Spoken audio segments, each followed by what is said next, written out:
This is a story about the stories we tell ourselves, the stories we live out in the world, and the space between those two. It's about how we love, how we lose, and how we recover, or not, through the stories we make up in our heads. I'm Robin Rice, and this is also my story. Preface to chapters 4 through 11. Because I am committed to telling my story of awakening fully, including all that led up to it, I think it is fair to warn my listeners up front that parts of chapters 4 through 11 cover difficult, sometimes very difficult material. If you are the sensitive sort, as I am, you may want to listen only to the first meta section, the storytelling ideas, and step away when it is time for my personal story. When you hear "Enter the Labyrinth," that is your cue. I promise you it all breaks beautifully open in chapter 12. And as in all good storytelling, if you have not heard the difficult, you will not be able to fully appreciate the beautiful. Also, there is healing in learning how bad it can be for someone and how good it can become after. In other words, to learn that, truly, you are not alone. Then, of course, there are connections you won't be able to make because you don't know the full story. But with all that now said, please use your own wisdom and, if needed, skip the more difficult chapters of my life. I wish I could have. Chapter 4. Money, Money, Money. Of all the stories we live out in the course of our years, I would suggest that in contemporary society, none are as powerful as our money stories. Even with our God stories, our sex stories, our family stories, and our love stories, all strong contenders, money is very often the ultimate broker, the go-between us and the greater world, the die that is cast as well as the gauntlet that we throw down. Money is what stands as a bridge or a brick wall between us and everything we say we want and believe we need. Money tells the tale of what we find valuable, if we feel empowered, and where our priorities are chosen and ignored. It's a complex and difficult tale-telling, even if, sometimes especially if, our money has been handed to us easily, dished out on the proverbial silver spoon. Money allows us to shine and to hide, sometimes in the exact same moment. I have a money game I have played over the years. I ask someone to tell me 3 specific money stories from their life. In return, I will reveal their personal money theme. I am told I am remarkably accurate, sometimes a little too accurate. I suggest that in this case I'm only being somewhat intuitive, because the telltale significators are only partly found in the actual circumstances. Money stories are also revealed in how someone chooses the 3 stories, how long it takes them to do so, and how far back they go. It's in how they say the word money, harsh or soft, and if it catches in their throat. It is in their face, sometimes red in embarrassment or anger or both. I'm also listening for how they set up the stories before actually getting into each one. Do they lead with 1,000 caveats and extraneous details, or do they dive right in? Do they insist on giving what they believe to be the facts, or do they wildly embellish? Do their stories reveal a villain, a victim, or a wound, a hope, a dream, a lost chance? Do they tell a tale of the powerful or the powerless? Have they even thought about it much? With enough money, we are told and come to believe that we can get whatever we want. If we are lucky, we amass sufficient sums to find out that's not true. Also, that not everything has a price, and not every exchange must be a transaction. Once we are more aware of our money stories, we can watch ourselves chase ourselves around the cash or credit hamster wheel. We might even try to get off. It isn't easy in a world run by banks, but some, especially the idealistic young these days, sincerely try. Some go off-grid to live in a tiny house, complete with solar energy and no debt. But, alas, that is a money story too. And what of those who seem to have no choice but to live on almost nothing? Those born and raised under the heavy thumb of poverty, living the oppression of barely getting by. How can money be seen as a story when it is also a very real, clobbering, even suffocating source of struggle? It's a fair question. Rich or poor, though, money dogs us and dodges us and tempts us to believe that it is the proof of our successes and failures. It defines our false starts and our finish lines. I cannot say how often I have heard someone say, if I had $1 million, to start a story of how, if the money were assured, someone would go out and do something great in and for the world. Actually, that was years ago. Today I hear the same line, but with a price tag of $10 million. I suppose even dreaming suffers from inflation. Yet, curiously, at least to me, despite its exaggerated role in our lives, money is the one thing we are absolutely, positively not supposed to talk about. We are never to reveal how much we make or how much we have. At the same time, we are expected to display our money status in sufficient view so that we can line up in the proper pecking order with everyone else. Similarly, we are not allowed to be proud of our money, yet we are expected to have enough to make ourselves proud and to make others proud of us too. I'm no conspiracy theorist, but when you put it all together like that, you have to wonder if it's not at least partly by design. At the core, for many, if not most of us, is this. With enough money, we feel we are enough, and we feel safe. How confusing, and even tragic, especially when it starts so young. Enter the labyrinth.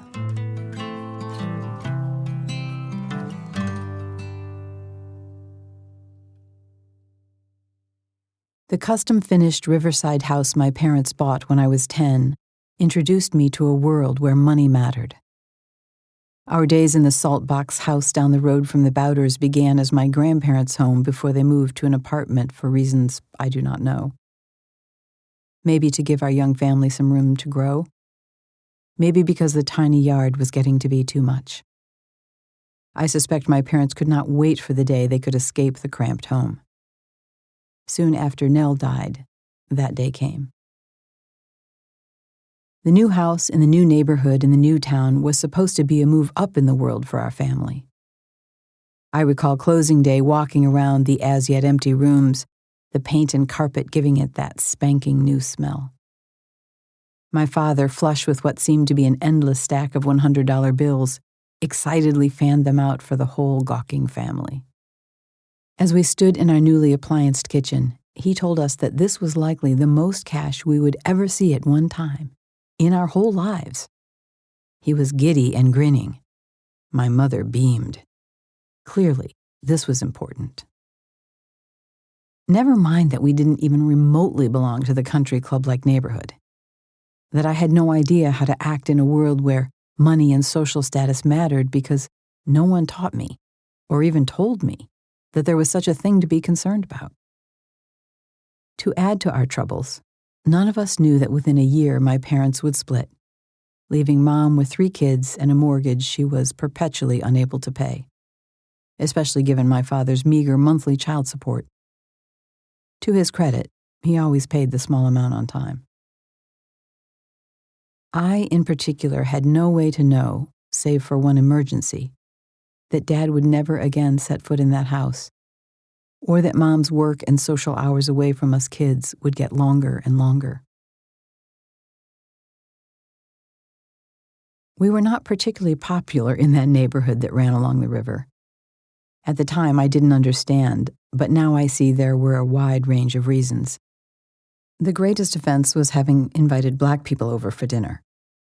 It made no difference, nor should it have, that some of those black people were famous stars like Diana Ross, who had come to know us through my parents' fledgling talent agency, likely where the flush amount of cash came from, legit or not. It just wasn't done in neighborhoods like ours. Then there was the divorce, which back then was still a terrifying reality in any country club setting. Also, my excessive and extensive vocabulary of foul words, something I picked up from my now free-to-do-whatever-the-fuck-he-wanted father, did not play in my favor. It wasn't long before I was officially excommunicated by the neighborhood mothers and not allowed to play with their children. As in forever, one 7-year-old brat told me with more than a little glee in his voice. I was learning that there were social rules and language rules, and I'm sure even more rules. Yet none of them were explained until you had broken them, and often not even then. Respite came in the 22-minute walk up the hill to the next major intersection, Marshall Road. By age 13, I was plenty old enough to take off with just a note on the counter saying where I was. The walk itself was always a calm adventure with farm fields on both sides and just enough cars to scare you if you went too far into your daydreaming. To me, even planted fields growing at a seasonal pace was more interesting than anything my snobby little neighborhood had going on. Walk to the right at the Marshall intersection, which had a yellow-red blinking light, and you'd come to the house of a cute older boy named James. He had pretended to like me one year at our sleepaway Boy and Girl Scouts camp. Well, I assumed he was pretending, but what if he wasn't? So it was both exhilarating and humiliating in equal measure to walk past and hope he'd happen to see me. I had all kinds of dreams about any boy liking me. An older boy, all the better. His house was nothing fancy, but sweet and nicely kept. I went in once, though I can't remember why. Something about the Scouts again, I'm sure. It had a clean white exterior like at my grandparents' farmhouse. It was the kind of place I used to think that you might live your whole life quite happily.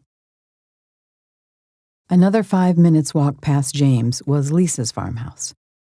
Hers was run down and dingy, with everything in the yard rusted, rotting, or otherwise tossed in a pile to break down like compost, only without any such intent. Lisa and I were in the same grade, and together we were officially voted as the 2 ugliest girls in junior high. Yes, really, they took a vote. I know because I wrote a boy's name down on a piece of paper myself, before I realized the girls would come next.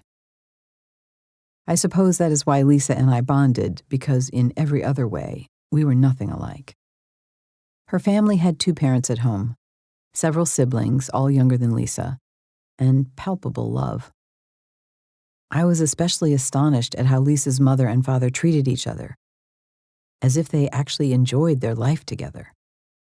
They kissed in front of us, which was something even the Bowders didn't do. Because of this love, the front porch always held a genuine welcome any time I came over. That did not go without notice. Today, when I think of family warmth, I remember them. Each night, either Lisa's mom or dad made dinner for everyone present. A dad who cooked? Crazy strange. Most often, it was macaroni and cheese or macaroni and canned tomatoes, though sometimes there was meat for a full-on goulash. While there was always enough for a guest, we didn't go back for seconds unless there was an especially large pot and permission had been granted without asking. Lisa had 2 mangy horses out in the falling-down barn.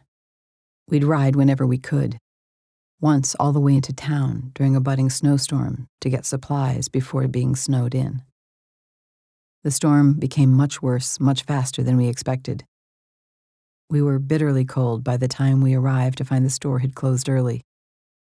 We turned around to go home, so frozen and disappointed we didn't speak a word the whole way.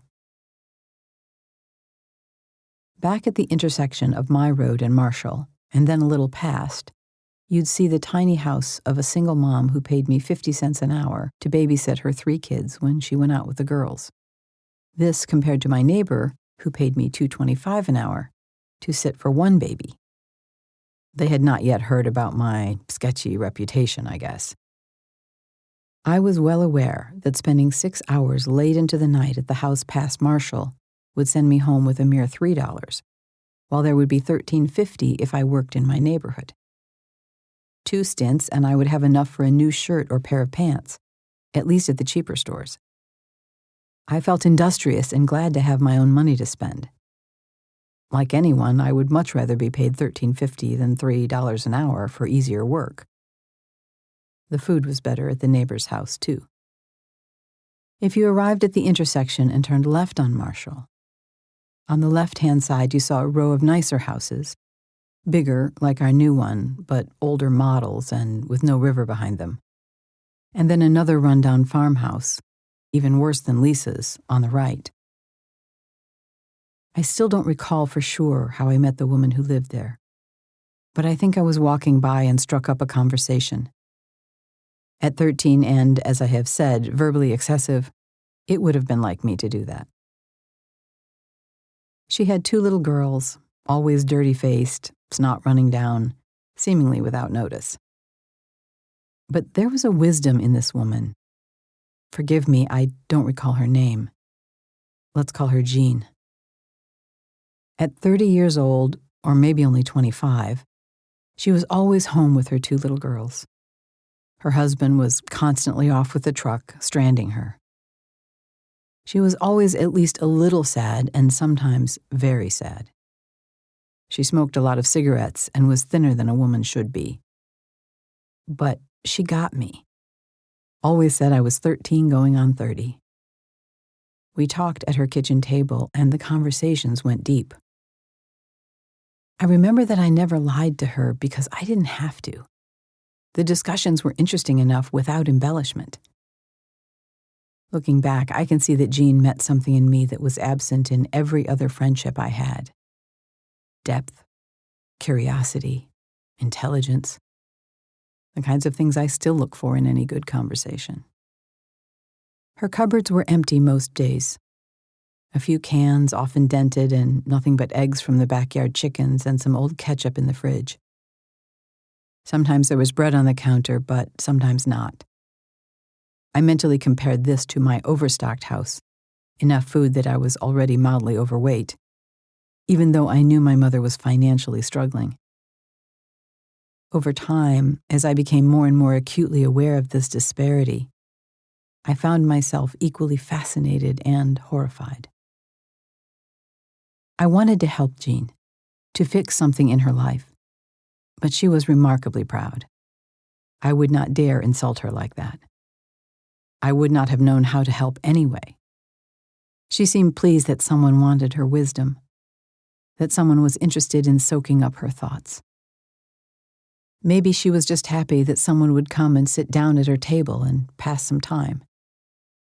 Many years later, as a stay-at-home mother myself, there were many days when I would have welcomed that from just about anyone. If it were today, I would instantly pick up on the deeper, abject poverty of anything remotely interesting in Jean's life. I didn't, and only now see that I might have brought something to her, that this might have been my contribution, young as I was. So, now it's time to go slow here. I have to paint the moment clearly. I have to prepare you for the kinds of things you cannot prepare someone for. Be brave here with me, won't you?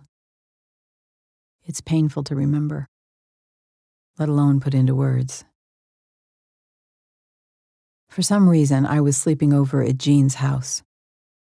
No one was home at mine, my mother being 2 hours away at the university where she was getting her master's degree in counseling. My little brother was with her, and my older brother, well, who knows where he was. There was a tiny side room at Jean's house, more like a mud room, with an extra cot. I'd already put on my pajamas and gone to sleep. So had Jean, I imagine. From my sleep, please, I beg you, can we go even slower here? I woke to a man yelling. Loud. A woman begging, whimpering. Soft. Things crashing. It's Jean, I registered, just one room over, separated from me by a paper-thin wall. Her girls didn't seem to wake, or if they did, they didn't make noise. I was frozen in place, trying to make sense without making a sound, trying to know what to do. And then I heard it. The sound of a fist hitting a face. Hard. I'll never be able to describe that sound. It's sick. One you never want to hear. One that should not exist anywhere in the world. If you know that sound, I'm sorry. If you know worse, and today I am so aware of how much worse can be, I bow to your resilience. Seriously. Jean pleads with him. No, please, don't. Louder now, but not a lot. She's begging him. Stop. And that sound again and again. He did not stop. He would not. Would he ever? It's not stopping. It's not going to. Everything became supremely present. Logic. There's a phone in the room, but he will hear me if I make a call. I consider ripping it from the wall and using it to smash his head in, but there's no way. I'm 13 and a girl. Instinct, I have to get out, get help. Logic, he doesn't know I'm here. Logic, there's a back door through the kitchen. If he keeps hitting her in the other room, he won't see me run out. If he stops, he might wander in, then he'd see me.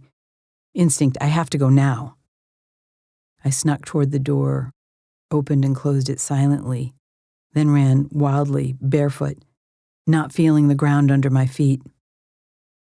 I was terrified to be caught, to be beaten alongside Jean, only a little aware that I was ready to vomit. I shook at the knees and so ran awkwardly, in a way I'd never known or imagined. I felt both guilty to leave her and glad to be getting further and further away from that smacking, thudding fist sound, and her pleas to stop. I crossed the road to get to the nicer houses, my lungs on fire. Relief. Someone has their lights on. Logic. It can't be too late if someone is up. I knocked on the door and rang the bell both. Terror. Not too loud, not too loud. A couple of my parents' age answered with caution, alarmed to see my body in full tremble. I thought I knew them from some church-like event. They listened to my jumble of words, hard to get out in my breathlessness. They nodded, seeming to understand. It did not move beyond letting me in and sitting me down. I insisted they call the police. Jean's not safe. Call now. Call fast. They were hesitant for God knows what reason. Logic. Maybe they've seen this before, at her house, or somewhere else. Determination. I'll call myself. They reconsidered and said they would do it. I heard the police answer. The call was short. It seemed that the police would be coming. So it is over for us, the woman or the husband said. We should leave it to the authorities. Then they drove me home. The trip was less than 5 minutes by car, and we left before any signs of the police were seen or heard. Would they come? Did they? The supposedly nice Christian couple dropped me off, even knowing that there was no one at my house because I had told them that. But I'm 13 and I stay alone all the time, I said, offering them an out. They took it, and they went. Side note. Not a chance in hell, by the way, I as an adult would or could leave a 13-year-old alone after something like that. It feels important to say. Obvious, but important. Rushing in, I locked the door behind me, but did not feel in the least that I was safe. Let me tell you, even now, I see all of this so clearly. There is no filter on my memory, no haze. This is no foggy recollection. I see the dark brass of the round handle on the door as I locked it. I see the crisscross patterns on the exposed windows in the living room to my left, with no curtains to shut. I see the short hallway leading to the dining room, leading to the kitchen where there was a phone on the wall. There was no phone at Mom's college apartment, though, since it was only a sublet for the summer. I called Tim, a neighbor who sometimes worked with my mother, but he was also out of town. I thought I should try my father. I dialed, but now he lived a good ways away and always seemed to be busy. He might not come, I remember thinking. He might not understand how desperately I need him to come. He was home. He was coming. It would be an hour before he could get there, though. An hour to wait. But Dad cares. That was something I was not sure of since the divorce. That was something in and of itself. Once the call disconnected, I was again alone. Alone. Terrified. My ears rang with the sound of a fist on flesh, and Jean's begging became an echo on repeat in my brain.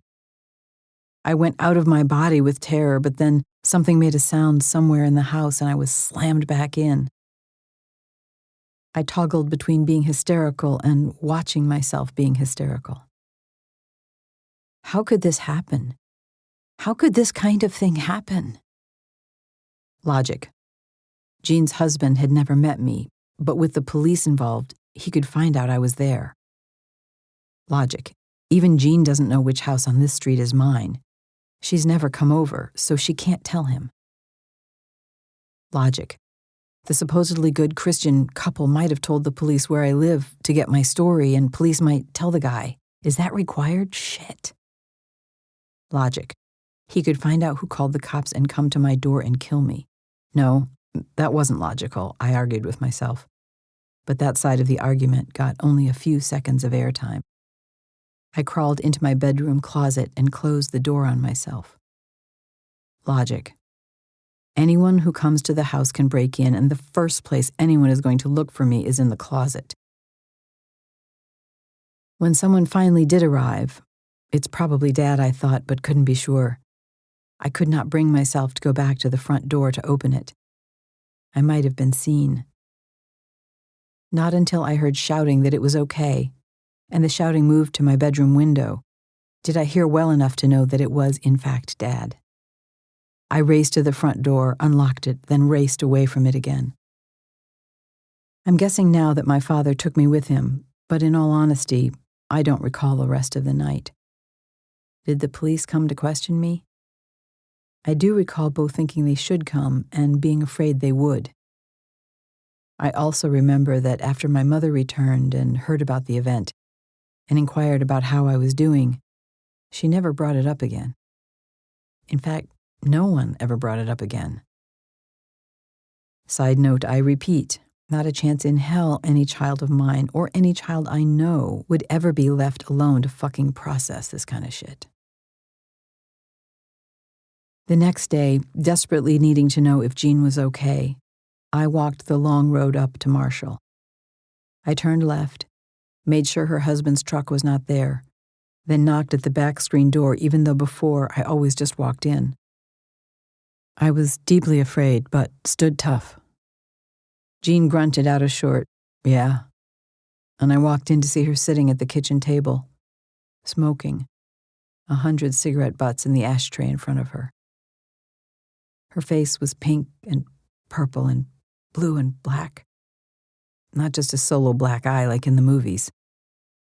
There were cuts, too, dried blood in a thick line at and below her lower lip. Her cheeks seemed unusually gaunt.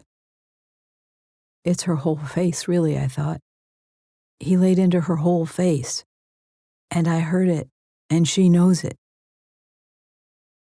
Her eyes stared off, not at me. Blank.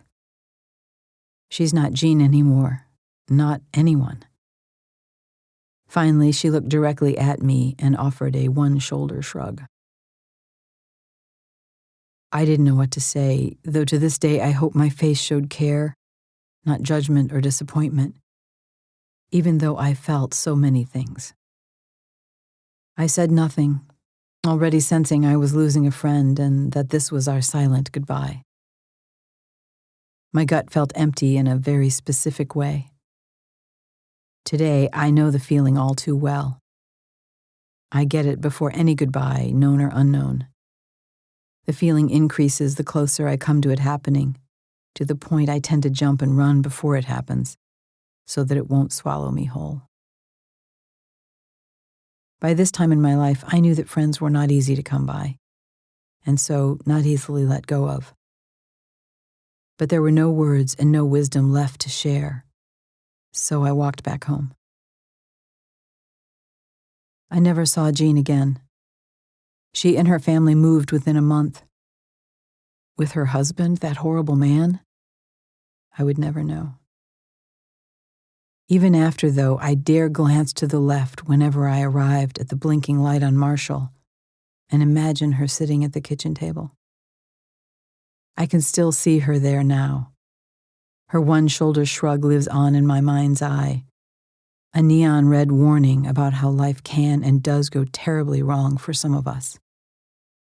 A flashing alert that yes, this kind of thing can snap you up into itself and not let you go. You can get stuck, unable to move, with no way out, for a lifetime. Jean's face, beaten in so many ways, also reminds me that even if other people see your bound circumstance, people who consider themselves to be good and fine, upstanding individuals, Christians even, they won't necessarily be willing to see your pain. They won't care or help. Sometimes yours will be the house they pretend they didn't notice when they pulled into their own drive. Worst of all, at least to me, it might not matter if you have wisdom inside of you. You might still find yourself left with only a shrug to speak your truth. Jean's wisdom lives on in me as an ever too fresh memory and cautionary tale. I say a prayer to the God I don't believe exists when I think of her and her children, who were so silent that night. A prayer for peace, more for them than for me, much more. That summer, I thought about my house and the houses near me a lot. I thought about the money it would take to buy the one we lived in, and the glee I was supposed to feel because we had all those big dollars to fan out. I thought about how I was rejected by my own neighbors because they could see I was not like them. Even the one I babysat for eventually dropped me like a rock, and for good reason. My language was outrageous, my lies too obvious and onerous, my distractibility dangerous. I'm sure they thought these traits would take me to bad places in my life, wrong places. In all fairness, they did. Most of all, though, I think they knew I did not have what it would take to buy into their game, then or ever. They were right about that, too. I imagine but do not know that James, the boy from Scouts camp who maybe liked me, would go on to become an educated, middle-class, and loving parent like his parents. Never rich, never poor, maybe living in that cute white farmhouse and farming on the side, like his father. It sounds nice, and there were many times I wished for that kind of life. But I've also valued my broader life education and the street smarts that came with it. The guy that lives in my imagination would not have seen half of what I would of this world. The last time I saw Lisa, we were 18. I thought I'd drop in to surprise her and tell her of my adventures since leaving home. Her parents greeted me warmly on the porch, then sent me up to find her. I walked into her room to see her lying on her bed, a tiny newborn sleeping next to her. A baby? Lisa? Oh, hell. I guess her parents thought I knew, but I'd not heard a word. She was skittish to have me there. We were in the same attic bedroom that we had hung out together in as young teens. The same room in the same rundown house, probably the same mac and cheese cooking on the stove.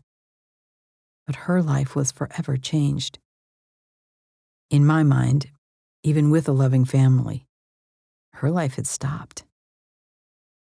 I looked out the tiny window to notice that there were no longer horses in the pasture. That part felt especially sad. She loved them so much.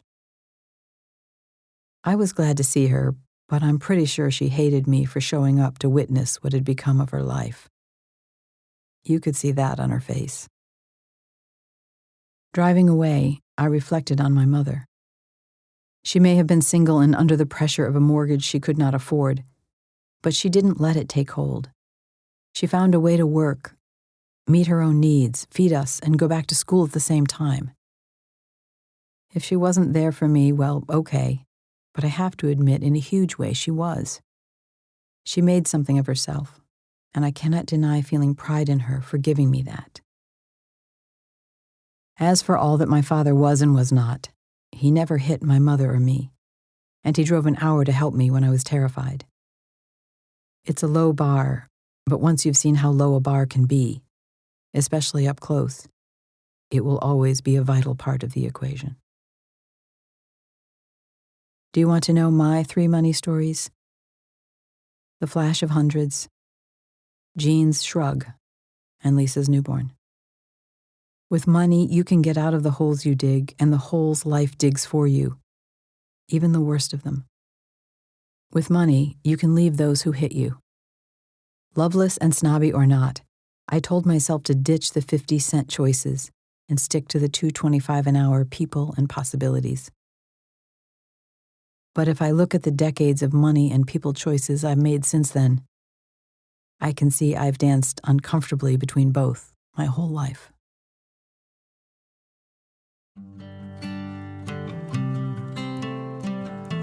Enter your labyrinth at BeWhoYouAre.com.